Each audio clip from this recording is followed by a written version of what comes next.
Bonjour à tous, aujourd'hui nous allons parler d'un roman autobiographique et biographique qui s'intitule Lambeaux. C'est un roman de Charles Juliet paru en 1995.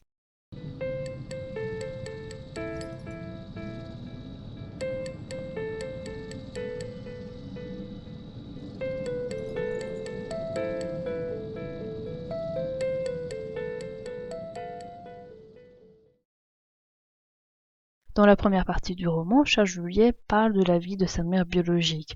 Quand elle était chez ses parents qui étaient paysans, elle devait s'occuper de ses sœurs et des diverses tâches ménagères de la maison. Elle avait de très bons résultats scolaires et elle aimait l'école, mais elle n'a pas pu aller au lycée, elle n'a pas pu non plus apprendre un métier car elle devait s'occuper de ses sœurs et rester à la ferme. Un jour, un inconnu est venu à la ferme. Il était de passage et il a demandé l'hospitalité pour un repas. Ce garçon plaît à cette jeune femme et elle lui plaît aussi. Il repart et c'est fini. Elle commence à tenir un journal dans lequel elle parle de ses sentiments. Elle se plaint de son père qui ne lui témoigne jamais d'affection, qui lui donne toujours des ordres ou lui fait des reproches.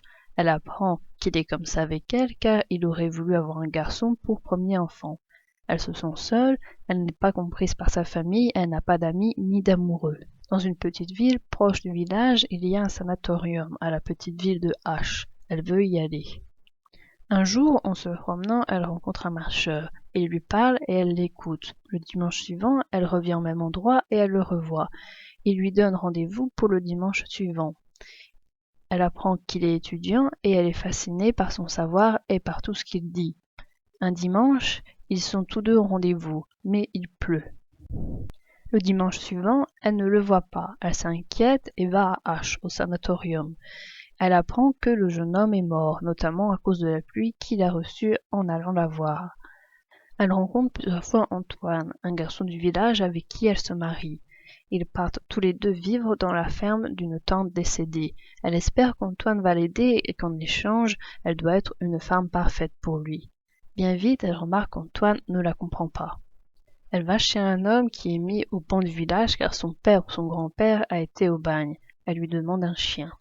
Elle a 2 enfants. Antoine n'est pas souvent là car il est chauffeur. Elle est enceinte de son 3e enfant. Les 2 premiers lui avaient donné de la joie, mais la 3e grossesse est trop proche de la seconde, ce qui fait qu'elle est fatiguée et qu'elle n'attend pas la naissance avec bonheur. Elle retombe enceinte une 4e fois, ce qui la rend encore plus triste. Elle pense à se faire avorter, mais elle ne peut s'y résoudre. Un jour, elle manque de se faire encorner par un taureau. Elle pensait perdre l'enfant, mais ce n'est pas le cas. Après la naissance de son dernier enfant, elle fait une dépression. Elle essaie de se suicider, mais une voisine vient chez elle avant qu'elle arrive à se tuer. Elle est envoyée en hôpital psychiatrique. Les conditions dans cet hôpital sont très dures. Elle est rasée, on lui enlève ses vêtements, la nourriture est infecte, les malades y sont séquestrés et une fois entrés, ils ont peu de chance d'en sortir. Cet hôpital, au lieu de la guérir, l'enfonce encore plus dans la tristesse. Quand son mari ou des amis viennent la voir, ils sont effrayés par les malades de cet hôpital, mais aussi par l'état de cette femme. Le médecin lit les notes que la femme a prises dans son carnet. Il comprend que sa place n'est pas dans cet hôpital. Il dit qu'elle pourrait sortir si elle trouve quelqu'un pour lui tenir compagnie. Antoine tarde à trouver cette personne. Un jour, elle craque et écrit sur le mur de l'hôpital avec de la peinture ce qu'elle ressent. Elle doit laver ce qu'elle a écrit, mais elle ne le fait pas. Elle est punie de 10 jours de cellule. À sa sortie, elle est brisée. Antoine espace de plus en plus ses visites, la guerre éclate et à 38 ans, elle meurt de faim dans sa cellule. La deuxième partie est centrée sur la vie de sa mère adoptive et sur lui-même. Après l'internement de sa mère, le nouveau-né est confié à des voisins, puis à monsieur et madame R, des paysans. La famille s'attache à lui et l'appelle Jean. C'est un petit garçon qui a peur de beaucoup de choses. Quand il rentre chez lui, il a peur de voir que sa mère adoptive l'a abandonné. Il a peur aussi de l'obscurité et du fait d'être enlevé. Il va 5 mois par an à l'école, car les 7 autres mois de l'année, il garde les vaches. Quand il a 7 ans, sa mère adoptive lui apprend que sa mère était à l'hôpital et qu'elle vient de mourir. Le petit garçon va à l'enterrement, il apprend qu'il a un frère et des sœurs. Il réussit à entrer dans une école d'enfants de troupe. La seconde année, il veut plaire à son chef de section en lui montrant qu'il est un bon boxeur. Un dimanche, ce chef vient le chercher et l'emmène chez lui. Il rencontre sa femme. Le chef vient le chercher tous les dimanches pour l'amener chez lui. La femme du chef et lui commencent une liaison. Le garçon ne se plaît pas dans cette école car il culpabilise de la relation qu'il a avec la femme de son chef, il s'ennuie, il se sent seul, il n'a plus sa famille adoptive et il ne peut compter que sur lui-même, il est humilié par ses supérieurs, il est souvent triste, il a envie de se révolter, mais il sait qu'il ne peut pas le faire dans le cadre de cette école. Il ne retourne chez lui que durant les vacances durant lesquelles il redevient un paysan. Un jour, il rend visite à son père. Il lui demande un pull car il souffre du froid. La femme lui répond que non. Il repart à vélo dans une descente et décide de ne pas utiliser les freins de son vélo. S'il se tue, c'est qu'il ne méritait pas de vivre. Au final, il ne fait que de se blesser. Il se rend compte que l'armée ne lui plaît pas. Il veut devenir un écrivain. Il a souvent des coups de cafard.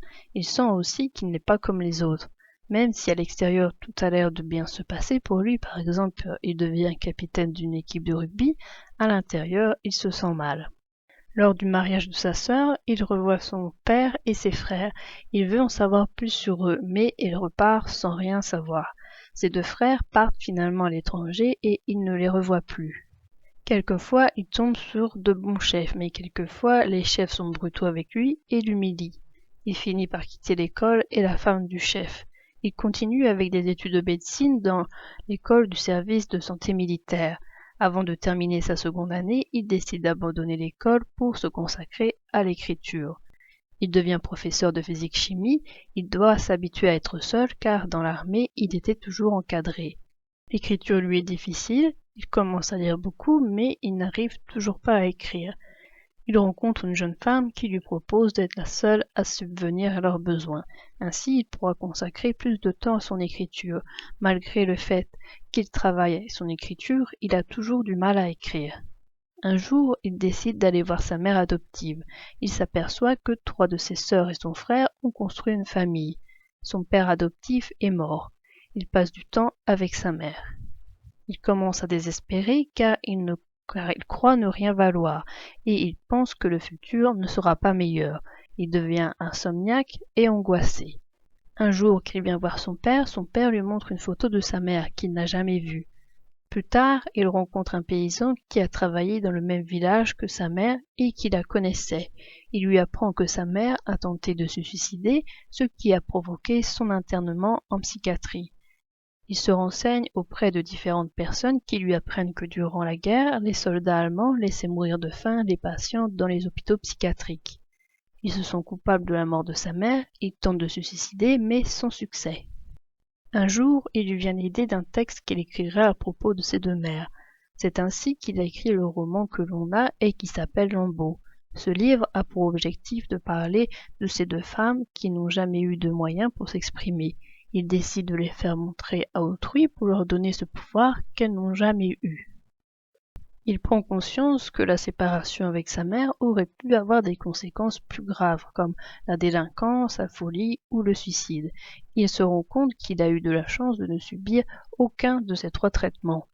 Il se rend compte qu'il a été sauvé par sa mère adoptive qui a su lui donner de l'amour, par l'école d'enfants de troupe qui lui a permis de faire des études, l'écriture et sa compagne ont aussi contribué à son sauvetage. Il commence alors à aimer la vie.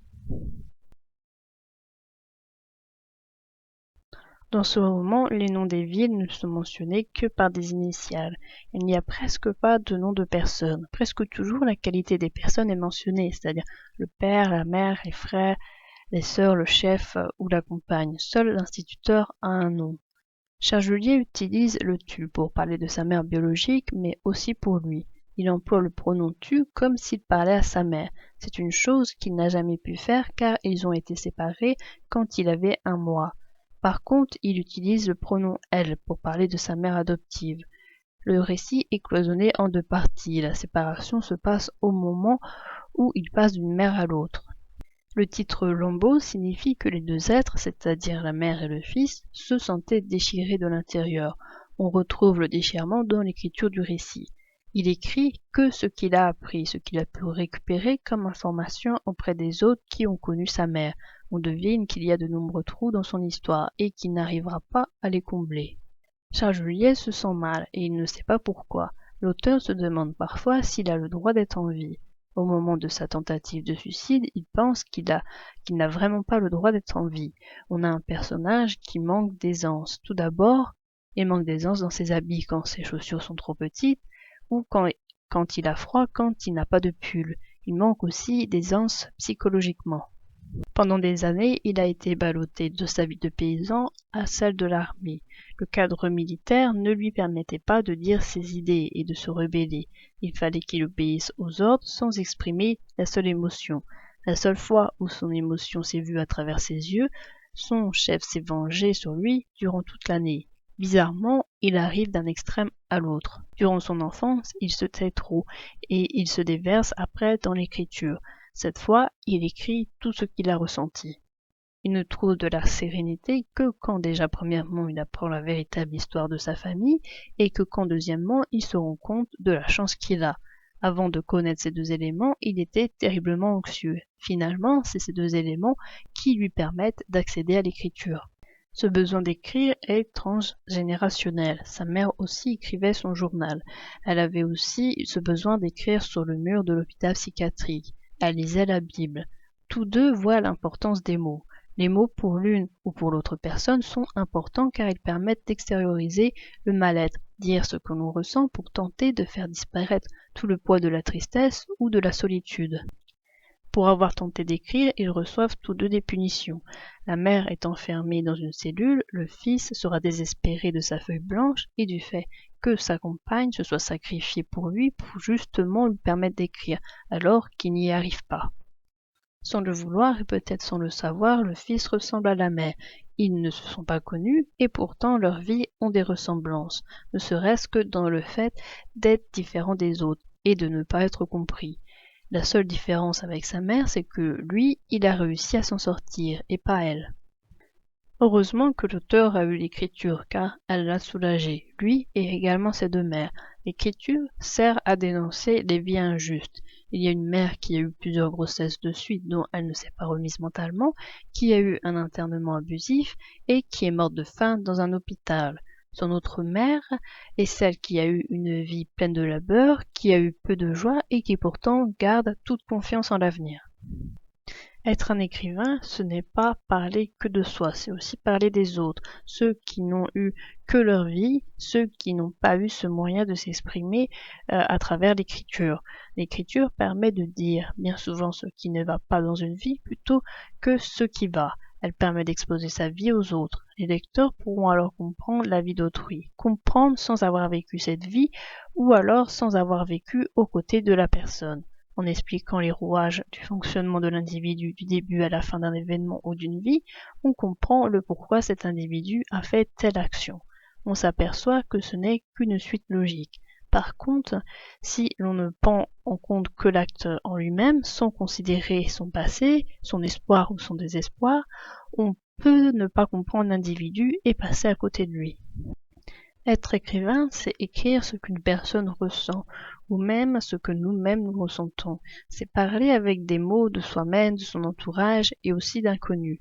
C'est montrer que tel sentiment, que telle expérience existe. Le lecteur, qui se dirige jamais au hasard dans les livres, va reconnaître ce qu'il a ressenti ou ce qu'il est en train de vivre. L'écrivain est justement là pour lui donner les mots qui lui manquaient, pour décrire sa situation et peut-être pour la faire partager. Les deux familles se ressemblent, car elles sont toutes deux pauvres et paysannes. Dans les familles de l'auteur, aussi bien dans l'une que dans l'autre, dans la famille de la mère aussi, on ne parle pas, on garde tout pour soi. Dans la famille de sa mère, les membres ne se parlent pratiquement pas. Le matin, au lieu de réveiller la mère de façon normale en l'appelant ou en la secouant, on claque la porte pour la réveiller. Dans cette famille, seuls comptent les actions, le travail effectué dans la journée qui, une fois fait, donne une satisfaction. Il n'y a pas non plus d'affection dans la famille de la mère. Les trois femmes qui ont donné de l'affection à Charles Juliet sont sa mère adoptive, la femme de son chef et sa compagne. La mère et le fils ont pour point commun le fait de ne pas réussir à se réaliser. À chaque fois, il y a quelque chose qui leur barre la route. Déjà, en ce qui concerne sa mère, elle veut apprendre, mais on l'empêche d'aller à l'école. Elle veut aussi d'ailleurs quitter la ferme, mais on lui dit de rester à la ferme. Elle veut apprendre un métier, mais on lui dit de s'occuper de ses sœurs. Elle veut se faire comprendre par ses sœurs, mais celles-ci ne la comprennent pas. Elle veut avoir pour ami ou pour amoureux l'étudiant qui vient du sanatorium, mais il meurt. Elle veut que son mari la comprenne, mais il est pratiquement jamais là, et quand il est là, c'est pour des rapports physiques qui n'ont pas l'air de lui plaire. Elle en a assez de ses grossesses, mais elle retombe enceinte. Elle est sensible aux exclus de la société, mais on le lui reproche. Elle exprime ses idées qui ont une certaine logique, mais on lui répond qu'il faut suivre la morale qui a été élaborée par les paysans du village. C'est pareil pour Charles Juliet. Il veut apprendre, mais il va à l'école que 5 mois par an. Il veut s'exprimer, mais on l'empêche de le faire à l'armée. Il veut vivre, mais les gens de l'armée sont censés mourir. Il veut voir le visage de sa mère qui est morte, mais il ne voit pas ce visage car elle est dans le cercueil. Il veut en savoir plus sur les membres de sa famille d'origine, mais il repart sans information. Il veut un pull parce qu'il a froid, on le lui refuse. Il veut écrire, mais les feuilles restent blanches malgré tout le travail fourni. Il veut mourir, mais il ne peut s'y résoudre. Un jour il te vient le désir d'entreprendre un récit où tu parlerais de tes deux mères, l'esselée et la vaillante, l'étouffée et la valeureuse, la jetée dans la fosse et la toute donnée. Leurs destins ne se sont jamais croisés, mais l'une par le vide créé, l'autre par son inlassable présence, elles n'ont cessé de t'entourer, te protéger, te tenir dans l'orbe de leur douce lumière, dire ce que tu leur dois, entretenir leur mémoire, leur exprimer ton amour, montrer tout ce qui d'elle est passé en toi, puis relater ton parcours, cette aventure de la quête de soi dans laquelle tu as été contraint de t'engager, tenter d'élucider d'où est venu ce besoin d'écrire, narrer les rencontres, faits et événements qui t'ont marqué en profondeur et ont plus tard alimenté tes écrits. Ce récit aura pour titre Lambeau, mais après en avoir rédigé une vingtaine de pages, tu dois l'abandonner. Il remue en toi trop de choses pour que tu puisses le poursuivre. Si tu parviens un jour à le mener à terme, il sera la preuve que tu as réussi à t'affranchir de ton histoire, à gagner ton autonomie.